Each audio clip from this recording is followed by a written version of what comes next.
Class 8 last class में हमने squares and square roots chapter में एक्सरसाइज 6.2 में क्वेश्चन नंबर 1 के थर्ड पार्ट तक सॉल्व किया था।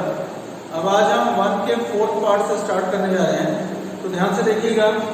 चलो फर्स्ट का क्वेश्चन नंबर 4, क्वेश्चन नंबर 1 का क्वेश्चन नंबर फोर्थ पार्ट। इसमें दिया था कि find the square of the following numbers. तो देखो बेटा, इसमें है 93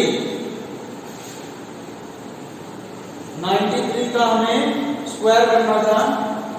तो हम क्या करेंगे, 93 के स्क्वायर को हम लिख सकते हैं 90 प्लस 3 का होल स्क्वायर, ठीक है।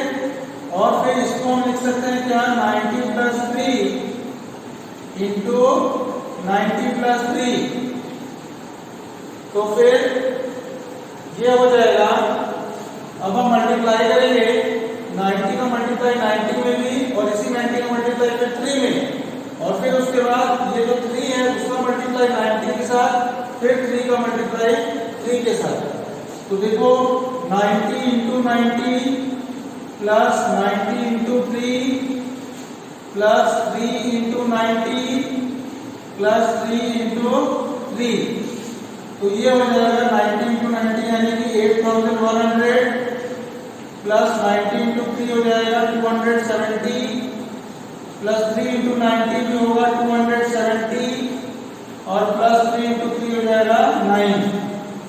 अगर हम इन सबको प्लस करें तो यह जाएगा 9, फिर 7 और 7 14, 4 कैरी रहा 1 प्लस 2 3 2 5 और 1 6 और ये 8, ठीक है। तो ये 93 का स्क्वायर होगा। एक बार देख लो।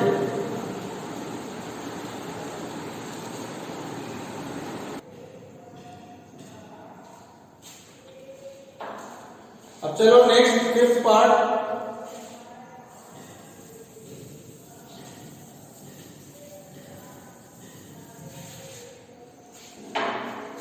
फर्स्ट का फिफ्थ पार्ट,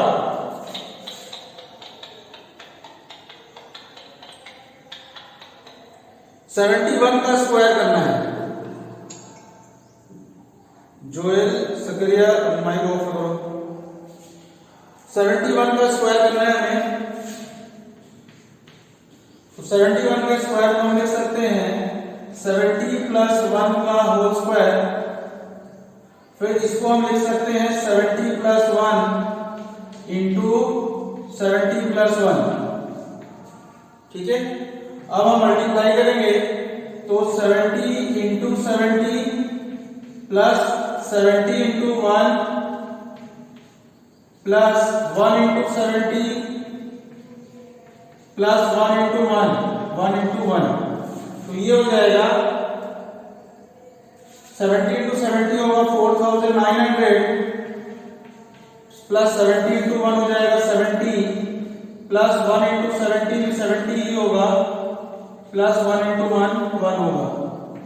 तो ये आ जाएगा हमारा 1 7 7 14 कैरी रहा 1 और 9 10 और 4 और 1 5, ठीक है। तो ये हमारा फिफ्थ पार्ट हो गया। अब क्वेश्चन नंबर 1 का सिक्स्थ पार्ट।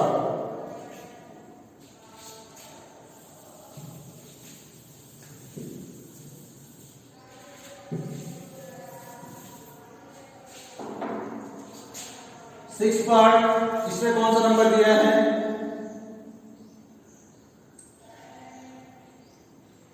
46 का स्क्वायर करना था हमें। तो 46 का स्क्वायर ये हो जाएगा 40 प्लस 6 का होल स्क्वायर। तो इसको लिख सकते हैं हम 40 प्लस 6 इंटू 40 प्लस 6। तो ये फिर हो जाएगा, अगर मल्टीप्लाई करें हम तो 40 into 40 plus 40 into 6 plus 6 into 40 plus 6 into 6। तो ये हो जाएगा 40 इंटू 40 यानी कि 1600 प्लस 40 इंटू 6 240 प्लस 6 इंटू 40 हो जाएगा फिर से 240 और प्लस 6 इंटू 6 36। अब हम इन सबको प्लस करेंगे तो ये आ जाएगा 6 3 4 7 और 4 11 2 1 3 2 5 और 6 11 1 और 1 2। तो ये हमारा आंसर हो जाएगा। बात समझ में आ गई। अब नेक्स्ट चलो क्वेश्चन नंबर 2 पे।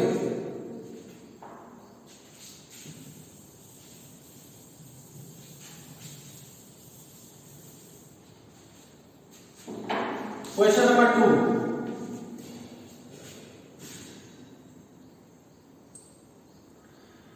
Right a Pythagorean triplet whose one member is। हमें पाइथागोरियन ट्रिपलेट बताना है, मतलब तीनों नंबर्स को बताना है और वो तीनों नंबर किस तरीके के होने चाहिए कि वो पाइथागोरियन ट्रिपलेट हो। ठीक है, तो पाइथागोरियन ट्रिपलेट के बारे में हमने लास्ट क्लास में बताया था। तो आज अब हमें उन पाइथागोरस ट्रिपलेट यानी कि 3 नंबर्स में से हमें एक नंबर दिया है और हमें बाकी के दोनों नंबर्स फाइंड करने हैं। ठीक है, तो चलो स्टार्ट करते हैं। क्वेश्चन नंबर 2 का फर्स्ट पार्ट, तो इसमें दिया हुआ है 6। इसमें क्या दिया हुआ है भाई? 6 दिया हुआ है। तो पाइथागोरियन ट्रिपलेट हमें बताया था कि इन जनरल पाइथागोरियन ट्रिपलेट किस फॉर्म का होता है। तो अगर आपको याद हो तो पाइथागोरियन ट्रिपलेट होता है 2m m स्क्वायर माइनस 1 और m स्क्वायर प्लस 1। ऐसा होता है हमारा पाइथागोरियन ट्रिपलेट। तो अगर हमें एक नंबर दिया हुआ है और वो है 6, तो हम इन तीनों में से किसी भी एक को इक्वल करेंगे इस 6 के। और ये ध्यान देना है कि तीनों को इक्वल करने के बाद वहां से हम m की वैल्यू निकालेंगे। वहां से हम m की वैल्यू निकालेंगे और ये ध्यान रखना है कि m की जो वैल्यू आनी चाहिए वो एक नेचुरल नंबर आनी चाहिए। ठीक है, m की जो वैल्यू है वो एक नेचुरल नंबर आनी चाहिए, क्योंकि यहाँ पे जो ये लिखा गया है 2m m स्क्वायर माइनस 1 और m स्क्वायर प्लस 1, इसमें जो हमारा m होता है वो एक नेचुरल नंबर ही होता है। ठीक है, तो इस तरीके से अब हम इन तीनों में से किसी भी एक को हम इस तरीके से इक्वल करें कि वहां से जब हम m की वैल्यू निकालेंगे तो वो हमारा नेचुरल नंबर होना चाहिए। ठीक है, तो सबसे पहले हम 2m को ही इक्वल कर दें। जैसे 2m को अगर हम इक्वल कर दें 6 के, तो m तो देखो भाई 6/2 हो जाएगा यानी कि 3। m की वैल्यू 3 आ गई। अब जब m की वैल्यू 3 है, इसका मतलब पहला नंबर तो हमने इक्वल ही कर दिया 6 के, तो पहला नंबर हमारा 6 हो गया। अब दूसरा नंबर क्या होगा भाई? m स्क्वायर माइनस 1 यानी कि m की जगह क्या रखेंगे? 3। तो 3 का स्क्वायर माइनस 1 ये हो जाएगा 9 माइनस 1 ये हो जाएगा 8। यानी कि जो दूसरा वाला नंबर है वो हमारा 8 हो गया। पहला नंबर 6 है, दूसरा नंबर कितना हो गया भाई? 8 हो गया। ठीक, अब तीसरा नंबर क्या था हमारा? m square plus 1। तो देखो m square plus 1 is equal to 3 का स्क्वायर प्लस 1। तो 3 का स्क्वायर हुआ 9 प्लस 1 यानी कि 10। इसका मतलब जो तीसरा नंबर हो गया वो हमारा 10 हो गया। तो हमारे पाइथागोरियन ट्रिपलेट कौन कौन से हो गए भाई? 6, 8 और 10। अब तुम इसको चेक भी कर सकते हो कि ये जो हमने निकाला है ये सही है कि नहीं। तो सही है कि नहीं, इसके लिए क्या करना चाहिए कि हमने बताया था कि पाइथागोरियन ट्रिपलेट कब होता है? जब जो नंबर्स हमने लिखा कि ये पाइथागोरियन ट्रिपलेट है, तो सबसे पहले हम उनका स्क्वायर करते थे और फिर किन्हीं भी दो को जोड़ने पे तीसरे वाले स्क्वायर का वैल्यू आना चाहिए। इसमें जब तुम 6 का स्क्वायर करोगे और 8 का स्क्वायर करोगे और इन दोनों को जोड़ दोगे तो वो 10 के स्क्वायर के बराबर आता है, यानी कि 100 के बराबर आता है। और इसलिए ये 6, 8 और 10 हमारा पाइथागोरियन ट्रिपलेट है। बात समझ में आ रही है? और इसको सॉल्व करने का तरीका ये है। अब चलो सेकंड पार्ट, क्वेश्चन नंबर 2 का सेकंड पार्ट। इसमें कौन सा दिया है भाई? 14 एक नंबर हमें 14 दिया है, बाकी दोनों नंबर हमें चाहिए। तो देखो फिर से हम लिखेंगे पाइथागोरियन ट्रिपलेट क्या होता है, 2m m स्क्वायर माइनस 1 और m स्क्वायर प्लस 1। तो अब फिर से हम एक को किसी भी एक के इक्वल करेंगे जिससे हमें m की वैल्यू नेचुरल नंबर मिले। तो साफ साफ दिख रहा है कि अगर हम 2m को 14 के इक्वल करें तो हमें m 7 मिल जाएगा। तो इसलिए 2m इज इक्वल टू हम 14 कर देते हैं। तो m इज इक्वल टू हो जाएगा 14/2 यानी कि 7। m इज इक्वल टू आ गया 7। तो अब दूसरा नंबर यानी कि m स्क्वायर माइनस 1 ये हो जाएगा 7 का स्क्वायर माइनस 1 और ये आएगा 49 माइनस 1 और ये आ जाएगा 48। यानी कि जो दूसरा नंबर है वो हमारा हो जाएगा 48। और फिर तीसरे नंबर के लिए हम m स्क्वायर प्लस 1 निकालेंगे। m स्क्वायर प्लस 1 यानी कि 7 का स्क्वायर प्लस 1। अब 7 का स्क्वायर है 49 प्लस 1 इज इक्वल टू 50 यानी कि तीसरा नंबर हो गया हमारा 50। तो हमारे तीन पाइथागोरियन ट्रिपलेट्स कौन कौन से हो गए भाई, 14, 48 और 50 आंसर। ठीक है, बात समझ में आ रहा है। अब थर्ड पार्ट पे चलें।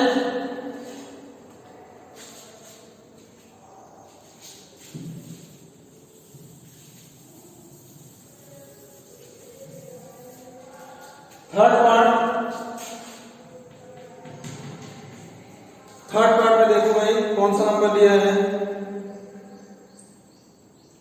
16। थर्ड पार्ट में हमें दिया हुआ है 16। ठीक है, तो अब पाइथागोरियन ट्रिपलेट हमें मालूम है कि 2m होता है, m स्क्वायर माइनस 1 होता है और m स्क्वायर प्लस 1 होता है। तो अब हम कंपेयर करेंगे 2m को 16 से, तो m इज इक्वल टू आ जाएगा 16/2। तो 2 1 या 2 2 8 या 16 यानी कि m इज इक्वल टू 8 आ गया। तो पहला नंबर तो हमारा आ गया है वो 16 है, पहला नंबर 16 है। फिर m की वैल्यू 8 आई है, दूसरा नंबर m स्क्वायर माइनस 1 यानी कि 8 का स्क्वायर माइनस 1। अब 8 का स्क्वायर 64, तो 64 माइनस 1 यानी कि 63। तो दूसरा जो नंबर हुआ वो हमारा हो गया 63। और तीसरे नंबर के लिए हम m स्क्वायर प्लस 1 निकालेंगे। m स्क्वायर प्लस 1 यानी कि 8 square plus 1 equals to 64 plus 1 equals to 65। तो जो थर्ड नंबर होगा वो होगा हमारा 65। तो हमारे जो पाइथागोरियन ट्रिपलेट है वो कौन कौन से हो गए भाई, 16, 63 और 65 आंसर। क्लियर। अब लास्ट क्वेश्चन,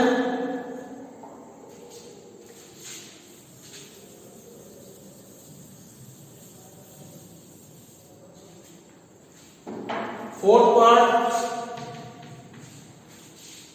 पार्ट में क्या दिया है, 18। क्वेश्चन नंबर 2 के 4 में दिया है 18। तो अब 18 के लिए भी फिर से हम पाइथागोरियन ट्रिपलेट्स को लिखेंगे, 2m m स्क्वायर माइनस 1 और m स्क्वायर प्लस 1। तो अब हम 2m को 18 से कंपेयर करें अगर, तो 2m इज इक्वल टू 18। तो m इज इक्वल टू 18/2। 2 1 जा 2, 2 9 जा 18, m इज इक्वल टू आ गया 9। तो अब हम सेकंड टर्म निकालें, तो m square minus 1 is equal to हो जाएगा 9 का स्क्वायर माइनस 1 यानी कि 9 का स्क्वायर तो 81 होता है, 81 माइनस 1 इज इक्वल टू 80। ठीक है, और इसके बाद जो तीसरा टर्म होगा वो क्या होगा, m square plus 1 is equal to 9 का स्क्वायर प्लस 1। अब 9 का स्क्वायर हमारा 81 होता है, उसमें हम प्लस 1 कर देंगे तो हमारा आ जाएगा 82। तो हमारे दूसरा नंबर हो गया 80 और तीसरा नंबर हो गया 82। तो तीनों पाइथागोरियन नंबर्स ट्रिपलेट्स कौन कौन से हैं भाई, 18, 80 और 82 आंसर। ठीक है। तो इस तरह से देखो आज एक्सरसाइज 6.2 खत्म हो गया है। अब इसके बाद की जो चीजें हैं, स्क्वायर रूट्स कैसे फाइंड करते हैं, वो हम नेक्स्ट क्लास में स्टार्ट करेंगे। तो आज जो हमने एक्सरसाइज में कराया है, उम्मीद करते हैं आप सबको समझ में आ गया होगा। वीडियो हम अपलोड करेंगे, आप लोग देख लीजिएगा, आपको बिल्कुल क्लियर हो जाएगा। ठीक है, चलो अब नेक्स्ट क्लास कल होगी, ऑफ करते हैं।